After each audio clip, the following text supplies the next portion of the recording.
आज आपण परत सीव्हीचा सेकंड पार्ट कसा डिझाईन करायचा त्याच्याबद्दल बोलणार आहोत. फर्स्ट पार्टमध्ये आपण first half of the CV कसा डिझाईन करायचा त्याच्याबद्दल डिटेलमध्ये डिस्कस केलं आहे. त्याबद्दल मी एक छोटंसं ग्लिम्स तुम्हाला देते की सीव्ही डिझाईन करताना सर्वात महत्त्वाचं म्हणजे तुमचं नाव वरती टॉपला असलं पाहिजे with little bold letters, not capital letters but in a bold font. Apart from that जेव्हाही आपण फॉन्ट यूज करतो तेव्हा आपल्याला प्रोफेशनल फॉन्ट यूज करायचं आहे. ओके, त्याबद्दल मी तुम्हाला सांगणार आहे डिझाईन करताना सीव्ही काय काय गोष्टी आपल्याला लक्षात ठेवायच्या आहेत. पण आता कंटेंटबद्दल आपण बोलतो आहे तर कंटेंटच्या बाबतीत तुमचं नावाच्या खालोखाल तुमचं कॉन्टॅक्ट डिटेल्स फार महत्त्वाचे आहेत. कॉन्टॅक्ट डिटेल्स कधी पण सेकंड किंवा थर्ड पेजवर आपल्याला मेन्शन नाही करायचे आहेत, आपल्याला फर्स्ट पेजवरच मेन्शन करायचे आहे. कारण आपला पर्पजच सीव्हीचा आहे की आपल्याला समोरून इंटरव्ह्यूसाठी कॉल आला पाहिजे. Okay, so that way your contact details should be just below your name. After that you can mention your email ID, your LinkedIn ID आणि त्यानंतर तुम्हाला तिकडे ॲड्रेस मेन्शन करायचा आहे. Address not in detail but just your location and that's enough. Okay, तर हे झाले first 3-4 lines. त्यानंतर तुम्हाला एक प्रोफेशनल सिनॉप्सिस लिहायचं आहे. Professional synopsis is nothing but your 1 or 2 liner details about your self. So for explaining की तुम्ही काय करता किंवा तुमचा एक्सपिरियन्स काय आहे, तुम्ही काय ड्रीम आहे तुमचं, तर ह्या पद्धतीने 2 ते 3 ओळी तुम्हाला तुमच्याबद्दल लिहायच्या आहेत. त्यानंतर तुम्हाला स्किल्स मेन्शन करायचे आहेत. Skills should always be in bullet points but not explaining in detailed.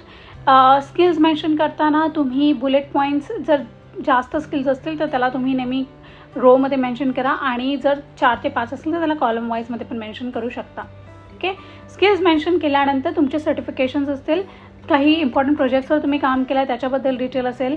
जर सर्टिफिकेशन असेल तर कुठच्या इन्स्टिट्यूटमधून तुम्ही ते सर्टिफिकेशन केलं आहे, कुठच्या इयरमध्ये ते सर्टिफिकेशन केलं आहे ते तुम्हाला त्याच्यामध्ये डिटेलमध्ये मेन्शन करायचं आहे. Okay, so this was a glimpse of what we discussed in the last video.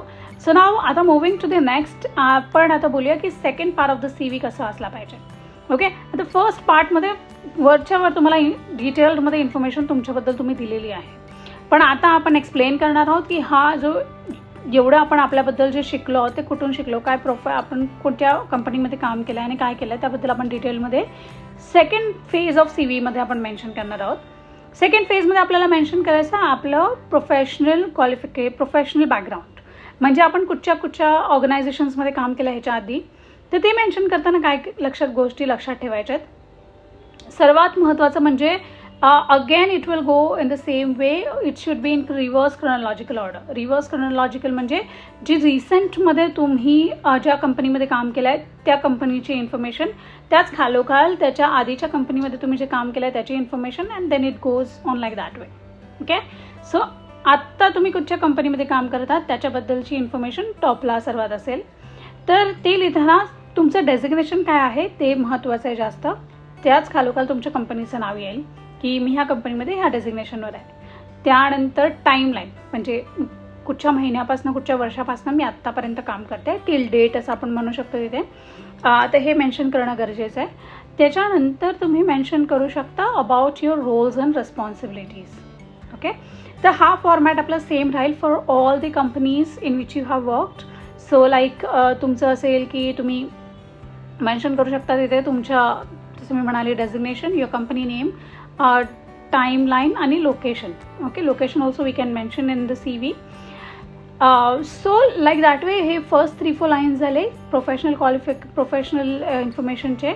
त्याच खालोखाल आपल्याला आपल्या रोल्स अँड रेस्पॉन्सिबिलिटीज लिहायच्या. आता रोल्स अँड रेस्पॉन्सिबिलिटीज कशा लिहायच्या, ते 5 पॉईंट आपल्याला मेन्शन करायचे आहेत सीव्हीवर, त्याच्यावरती नाही. ओके, ऑफकोर्स करंट ऑर्गनायझेशनबद्दल तुम्ही 7 to 8 पॉईंट्स मेन्शन करू शकता, बट फॉर प्रिव्हियस ऑर्गनायझेशन्स आपण जास्तीत जास्त 4 ते 5 पॉईंटच मेन्शन करणार आहोत. त्यानंतर हे जेव्हा आपण डिटेलमध्ये एक्सप्लेन करतो की आपण नक्की काय काम करतो तिथे, तेव्हा आपल्याला मेन्शन करायचं आहे की डिटेलमध्ये 1 लायनरमध्ये रोल्स अँड रिस्पॉन्सिबिलिटीज मेन्शन करणार आहोत. तेव्हा आपल्याला वर्ड्स जे आपल्याला वापरायचे ना ते फार विचार करून वापरायचे आहेत आणि असे पॉवरफुल वर्ड्स वापरायचे आहेत. For example, you can always say की I have led a team. So led, okay, म्हणजे मी काही लीड केलं एका टीमला. I have led team of 8 to 10 people in my organisation. I have managed, okay, I have managed so and so team. I have managed this project and gave an output of so and so many returns. Okay, नेहमी नंबर्समध्ये बोलायचं आपल्याला. जसं for example मी as a trainer आहे, तुम्ही म्हणेन की I have train 15,000+ employees in my previous organization. So that way कधी आपण आपल्याबद्दल इन्फॉर्मेशन देतो ना, it should be always in numbers, objective. Okay, जास्त सब्जेक्टिव्हमध्ये नाही बोलायचं आहे. So people don't trust you की एक्झॅक्टली तुम्ही काय बोलत आहात. म्हणून नेहमी ऑब्जेक्टिव्हली बोलायचं आहे आणि ऑब्जेक्टिव्ह नंबर्समध्येच आपल्याला तिथे मेन्शन करायचं आहे. राईट. त्यानंतर आपल्याला मेन्शन करायचं आहे, त्यानंतर आपल्याला वर्ड्स असे वापरायचे जे तुमच्या प्रोफाईलसाठी इम्पॉर्टंट आहेत. फॉर एक्झाम्पल मी ॲज अ ट्रेनर आहे, तर माझ्यासाठी कोणत्या स्किल्स इम्पॉर्टंट असतील. माझ्यासाठी असेल communication skills, people management skills, presentation skills और हँडलिंग सिच्युएशन. या सो दॅट वे किंवा पॉवरपॉईंट प्रेझेंटेशन्स कसे बनवायचे, ह्या सगळ्या स्किल्स माझ्यासाठी महत्त्वाच्या आहेत. तर ते हे सगळे वर्ड्स आहेत ते माझ्या सी व्हीमध्ये असणं फार गरजेचं आहे. का जेव्हा काय होतं की नोकरीवर कधी आपले सी व्ही सिलेक्ट केले जातात तेव्हा HR कडे वेळ नसतो किंवा त्यांच्याकडे एक पूल ऑफ सी व्हीज आहेत आता. राईट. नोकरीवर बरीचशी मुलं आहेत तुमच्यासारखी थाउजंड्समध्ये, मग त्यांच्याकडे पूल ऑफ एम्प्लॉईज आहेत. मग ते कसे सिलेक्ट करणार, तर ते सिलेक्ट करताना हे कीवर्ड्स टाकून सिलेक्ट करतात की त्यांना आता एक पर्टिक्युलर जॉब प्रोफाईल फिल करायचं आहे, एक जॉब रोल फिल करायचा आहे. तर तेव्हा त्या जॉब रोलसाठी रिक्वायर्ड काय गोष्ट आहे ती ते लोक पुल आउट करतील आणि ते मेन्शन करतील. Okay, so this is the way you have to design the roles and responsibility. आणि त्यामध्ये इम्पॉर्टंट वर्ड्स किंवा स्किल्स मेन्शन असणं फार गरजेचं आहे. That is a need. Okay, so that way you will design. अशा पद्धतीने रोल्स अँड रेस्पॉन्सिबिलिटी डिझाईन करून झाल्यानंतर आपली असेल personal information. Okay, so personal information shouldn't be in detail. Again it should be in crisp manner. For example you can mention की तुमचे date of birth काय आहे. कधीच एज मेन्शन करू नका. डेट ऑफ बर्थ आपल्याला मेन्शन करायची आहे. त्यानंतर आपल्याला मेन्शन करायचं आपलं मॅरिटल स्टेटस. त्यानंतर असेल की नॅशनॅलिटी मेन्शन करायची आहे. समजा तुम्ही कुठे अब्रॉडला तुम्हाला अपॉर्च्युनिटी सर्च करत असाल तर त्यासाठी नॅशनॅलिटी फार महत्त्वाची असते. So you will mention that. And lastly you will also mention about your hobbies. Right. No, hobbies नाही मेन्शन करायचे आहेत. त्याच्याऐवजी आपल्याला लिहायचं आहे इंटरेस्ट. Okay, hobbies. आता पूर्वी होतं की लोक हॉबीज लिहायचे आणि त्यान पीपल यूज टू आस्क की अच्छा तुम्हाला गाणं गायला तर गाऊन दाखवा. राईट, अशा गोष्टी होतात. म्हणून to avoid such thing what you can do, you can write interest. Interest लिहिल्याने काय होतं की इट शोज की you are interested in doing this things. Though तुम्ही त्या गोष्टी मास्टर नाही केल्यात but you are interested in doing those things. Like for example I have a interest in listening songs. I have an interest in cooking. Okay, I have a declaration कि whatever information is provided by me, it's true to my knowledge, and date and location and your name. That's it. Okay. तर CV किंवा resume आपण जेव्हा design करतो ना तेव्हा आपल्याला खूप क्रिस्पमध्ये आपली इन्फॉर्मेशन मेन्शन करायची आहे. But at the same time आपल्याबद्दलची सगळी इन्फॉर्मेशन त्याच्यावर असली पाहिजे. Okay, it should be impressive. आता हे झालं कंटेंटबद्दल. Now let's come to the point. CV कसं डिझाईन करायचं आहे. ओके, लुक कसं असलं पाहिजे त्याचं.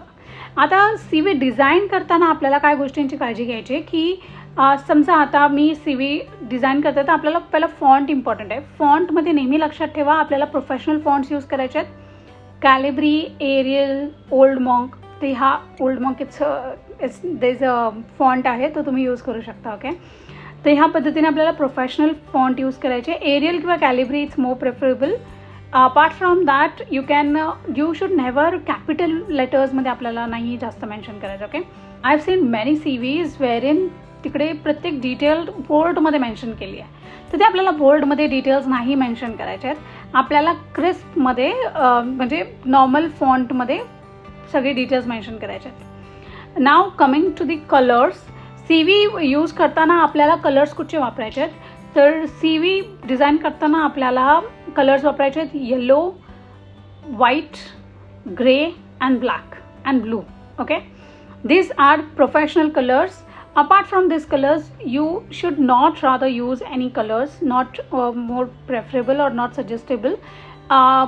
Professional look CV ला हवे असेल तर you can play with colors but only with blue and gray and yellow.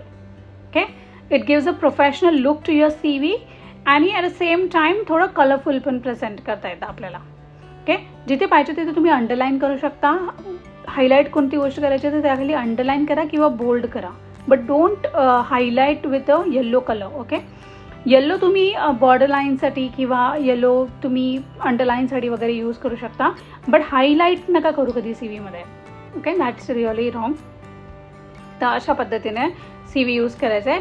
Normal spacing आपल्याला लक्षात ठेवायची आहे आणि मार्जिन जे असते बाजूला तिकडे आपल्याला 1 to 1.5ची मॅक्स मार्जिन यूज करायची आहे आणि it should look very presentable आणि प्रोफेशनल. ओके, तुम्ही गुगलवर पण बरेचसे एक्झाम्पल्स बघू शकता सी व्ही डिझायनिंगचे. त्याच्यामध्ये तुम्हाला खूप डिटेलमध्ये इन्फॉर्मेशन पण दिली असेल की काय आयडियाज तुम्ही कसा रोल सी व्ही डिझाईन करू शकता.